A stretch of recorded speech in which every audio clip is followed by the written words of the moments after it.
আসসালামু আলাইকুম। আজকে আমরা নবম দশম শ্রেণীর পরিমিতির একটি এমসিকিউ সমাধান করব। প্রশ্নটি কুমিল্লা এবং যশোর বোর্ডে 2020 এবং 17 সালে এসেছে। প্রশ্নে বলতেছে একটি সমবাহু ত্রিভুজের ক্ষেত্রফল 25√3 বর্গমিটার হলে ত্রিভুজের বাহুর দৈর্ঘ্য কত মিটার, এটা বের করো। তো আমরা কি করতে পারি?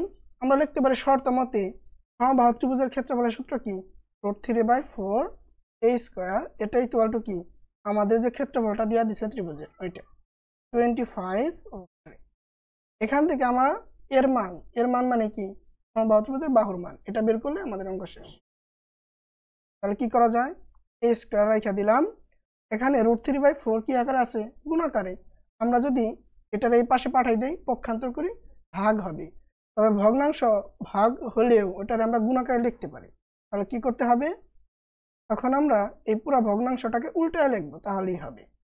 4 উপরে যাবে, √3 নিচে, তাহলে √3 কাটাকাটি, a স্কয়ার রইল, আর 4 আর 25 গুণ হলে কি হবে 100।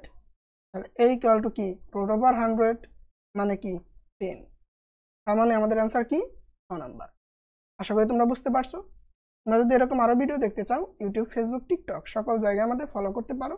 আর আমাদের খুঁজে পেতে এই ভিডিও দেখা একটা টপ ইউজার নেম দেওয়া আছে @basicscience03, ওটা লিখে সার্চ করলে পেয়ে যাবে।